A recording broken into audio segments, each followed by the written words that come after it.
Assalamualaikum warahmatullahi wabarakatuh. Nah, di sini kita dari kelompok 2 ingin membuat video tentang kelompok sosial dalam masyarakat. Di sini kita ingin memperkenalkan diri dulu. Saya Revina Rasya Putri dari absen 9. Saya Nurhanisa Pujati dari absen 29. Saya Cynthia Anastasia dari absen 8. Saya Bakizar Tusita dari absen 7. Saya Vanessa Aurelia dari absen 13. Saya Alfian Putra Ramadan dari absen 3. Saya Muhammad Fahmi Zafran dari absen 23. Saya Abdul Rahman dari absen 1. Saya Rahman Rizka Bibi dari absen 2. Nah, di sini ada kelompok dalam sama kelompok luar. Nah, kalau kelompok dalam itu kan in group. Nah, kelompok sosial yang di dalamnya seseorang merasa menjadi bagian dari memiliki identitas bersama dan merasa terikat secara emosional. Nah, ciri-cirinya ada rasa kebersamaan, kesamaan, dan loyalitas. Nah, dia juga mempunyai interaksi sosial yang lebih akrab dan sering dibincangi. Nah, terbentuk normanya dan nilai kebersamaannya membedakan dari kelompok lain. Contohnya kayak keluarga, teman dekat, organisasi. Nah, kalau contohnya keluarga itu, misalnya kita ngobrol nih sama keluarga, misalnya kayak tentang keseharian kita di sekolah, atau misalnya keseharian kita bermain, pasti kita kan cerita nih sama keluarga kita, kayak tahu nggak sih mah, tahu nggak sih pak, tadi tuh kayak aku di sekolah kayak gini loh, kayak tadi ada kegiatan kayak gini loh, kayak gitu. Kalau sama teman dekat, misalnya kayak kita cerita-cerita tentang kayak tahu nggak sih tadi tuh aku tuh lihat kucing atau gimana pun gitu kan, kegiatan apapun yang kita ceritain ke teman kita. Nah, di sini ada kelompok luar. Kalau kelompok luar itu kan outgroup, kelompok sosial yang dianggap berbeda atau bahkan berlawanan dengan kelompok sebelumnya, itu kelompok dalam. Nah, seseorang mungkin merasa tidak memiliki ketertarikan dalam merasa asing atau terasingi. Nah, ciri-cirinya juga potensinya itu lebih konflik atau persaingan.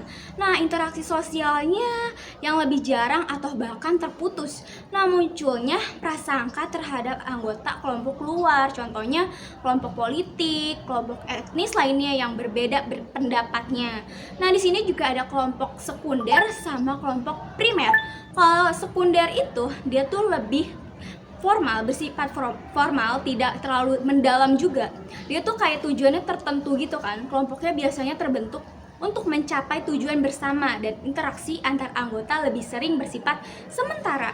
Nah, dia tuh nggak kayak kelompok primer. Kalau misalnya sekunder itu kan hubungannya formal dan impersonal. Nah, kalau misalnya sekunder itu tuh contohnya dia tuh lebih tidak akrab sama kayak dia tuh lebih canggung untuk kayak ngobrol atau misalnya berpendapat sama kayak kelompok lain gitu, dengan kelompok lain gitu. Nah, kalau misalnya primer dia tuh lebih akrab misalnya dengan keluarga atau sama teman, dia tuh lebih kayak nunjukin rasa percayanya sama keluarga dan temannya. Kalau misalnya sekunder itu dia lebih kayak kurang terbuka dan dia tuh juga bersifatnya tuh kayak lebih cenderung terlalu bukan diam ya, maksudnya kayak lebih kayak nggak mau tahu gitu. Kalau misal primer itu kan kayak kita harus nunjukin kalau kita tuh punya pendapat lainnya gitu. Selanjutnya ada kelompok referensi. Pengertian dari kelompok referensi adalah kelompok yang menjadi acuan seseorang dalam bersikap, berperilaku, dan mengambil nilai, meskipun orang tersebut belum tentu menjadi anggota kelompok itu. Contohnya seperti seorang remaja yang meniru gaya hidup artis atau tokoh idolanya. Yang kedua ada kelompok keanggotaan. Pengertian dari kelompok keanggotaan adalah kelompok yang secara nyata menjadi tempat seseorang menjadi anggota dan terlibat langsung dalam kegiatan kelompok tersebut. Contohnya anggota pramuka, anggota klub olahraga, atau organisasi di sekolah. Selanjutnya ada paguyuban. Pengertian dari paguyuban, kelompok sosial yang hubungan antar anggotanya itu bersifat intim, pribadi, dan kekeluargaan. Biasanya terbentuk secara alami dan berlangsung lama. Contohnya itu seperti keluarga tetangga di pedesaan atau kelompok adat. Selanjutnya ada patembayan. Pengertian dari patembayan itu adalah kelompok sosial dengan hubungan formal, tidak pribadi dan berdasarkan kepentingan tertentu, seringkali bersifat sementara. Contohnya hubungan antar pegawai kantor yang organisasi bisnis atau kerjasama proyek. Nah, selanjutnya ada kelompok kolektif. Kelompok kolektif adalah sekumpulan individu yang bekerja sama untuk mencapai tujuan tertentu, tanpa adanya hierarki atau struktur kepemimpinan formal.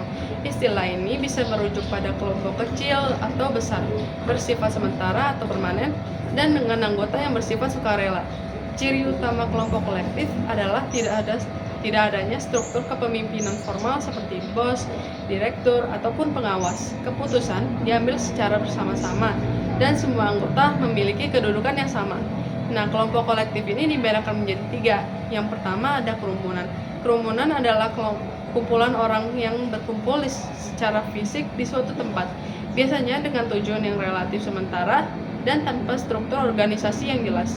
Contohnya adalah orang-orang yang berkumpul di halte bus atau menonton konser. Yang kedua ada publik. Publik adalah kumpulan orang-orang yang memiliki minat atau perhatian yang sama terhadap suatu isu atau topik tertentu, tetapi tidak selalu berada dalam satu tempat fisik yang sama. Contohnya adalah para penggemar sepak bola yang mengikuti perkembangan tim favorit mereka melalui media sosial. Dan yang terakhir ada massa. Massa adalah kumpulan orang yang memiliki tujuan atau emosi yang sama, yang biasanya muncul dalam situasi yang tidak terduga dan cenderung bertindak impulsif. Contohnya adalah orang-orang yang terlibat dalam kerusuhan atau demonstrasi. Pertama, saya akan menjelaskan tentang kelompok sosial. Kelompok sosial adalah himpunan 2 orang atau lebih yang saling membutuhkan dan memiliki hubungan timbal balik. Menurut Sujarno Sukanto, kelompok sosial merupakan kesatuan manusia yang hidup bersama karena adanya hubungan dan kesadaran untuk saling tolong-menolong. Nah, syarat-syarat kelompok sosial menurut sosiologi itu yang pertama ada kesatuan sosial. Setiap individu adalah bagian dari satu kesatuan. Yang kedua, hubungan timbal balik. Adanya interaksi antar anggota kelompok. Yang ketiga, bersistem dan berproses. Kelompok berjalan secara terstruktur. Yang keempat, faktor yang sama.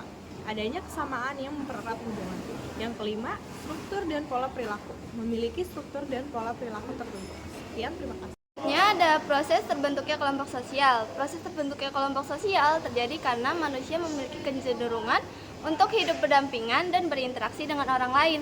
Hal ini didorong karena hasrat, yaitu ada hasrat untuk bersatu, berhubungan dengan manusia yang lain, serta keinginan untuk hidup bersama. Dalam prosesnya, manusia yang memiliki kehendak perasaan dan tujuan yang sama akan menjalin hubungan, menerima reaksi dari orang lain, dan memberikan reaksi balik yang disebut aksi dan reaksi. Interaksi sosial ini akan melahirkan kelompok sosial di mana para anggotanya itu memiliki pandangan, tujuan, dan tugas yang sama untuk mencapai tujuan bersama secara sadar. Sekian, terima kasih. Nah, yang terakhir, pengelompokan sosial. Pengelompokan sosial adalah proses membagi atau mengelompokkan anggota masyarakat ke dalam kelompok tertentu berdasarkan kesamaan ciri, kepentingan atau status sosial atau aktivitas tertentu. Contoh ciri yang digunakan dalam pengelompokan sosial antara lain: yang pertama, jenis kelamin laki-laki dan perempuan.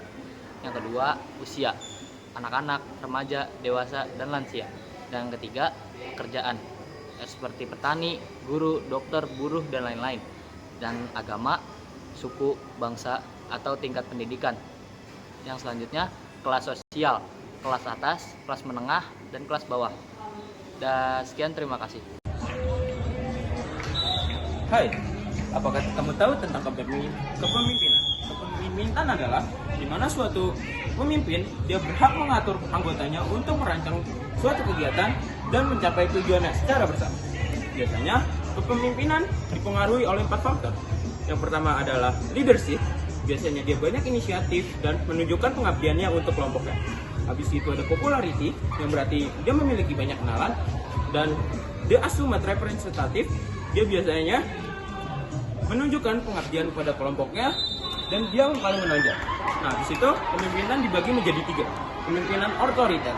Nah, di sini biasanya pemimpin berhak mengatur dan tidak melibatkan anggota. Tetapi anggota dapat melakukan argumentasi untuk rancangan yang telah dibuat oleh pemimpinnya. Nah, habis itu ada kepemimpinan demokrasi. Biasanya dia melibatkan anggotanya untuk merancang sesuatu dan mencapai tujuannya bersama. Habis itu ada kepemimpinan liberal. Biasanya ini pasif. Nah, tetapi di sini dia melibatkan seluruh anggotanya untuk melaksanakan dan melakukan tujuan rancangan untuk mencapai tujuan bersama. Dan kalau organisasi itu apa sih ya? Nah, Faris nanya nih, organisasi apa? Nah, buat kalian yang sama belum tahu organisasi itu apa, organisasi adalah pengelompokan di mana 3 orang dia berkelompok untuk mencapai tujuan bersama dan merancang yang akan dijalani dalam periode tertentu. Nah, di sekolah contohnya ada organisasi intrasekolah atau bisa disebut OSIS dan pramuka. Sama satu lagi Cadika. Nah, dia memiliki tujuan yang berbeda tetapi dia harus bekerja sama untuk mencapai tujuan tersebut. Habis itu di rumah contohnya adalah Karang Taruna. Biasanya dia adalah yang merancang lomba-lomba 17 Agustus yang akan dilaksanakan pada Hari Kemerdekaan Indonesia nanti. Jaringan sosial adalah hubungan antar individu atau kelompok yang terjalin melalui interaksi sosial untuk saling terhubung dan bertukar informasi atau sumber daya. Jaringan sosial terbentuk dari interaksi sosial yang diawali oleh kontak dan komunikasi sosial. Jaringan sosial memungkinkan individu atau kelompok saling terhubung dan bertukar informasi baik dalam lingkup komunitas maupun lintas daerah. Internet mempermudah perluasan jaringan sosial tanpa batasan tempat dan waktu. Dalam komunitas, jaringan sosial dapat digunakan untuk kegiatan positif seperti menjaga lingkungan. Jaringan sosial dapat menghasilkan sumber daya material seperti informasi pekerjaan, layanan kesehatan, dan lain-lain. Sumber daya emosional seperti solidaritas terhadap isu sosial, misal kekerasan terhadap anak. Namun, jaringan sosial belum tentu memiliki aturan atau norma yang disepakati bersama.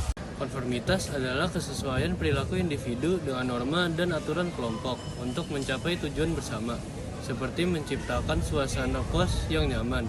Konformitas bisa terjadi karena ketertarikan terhadap kelompok atau karena banyaknya anggota dalam kelompok tersebut. Meskipun begitu, konformitas tidak selalu bersifat permanen dan bisa berubah jika ada aturan yang dirasa memberatkan. Sekian, kami dari kelompok 2, kurang lebihnya mohon maaf. Wassalamualaikum warahmatullahi wabarakatuh.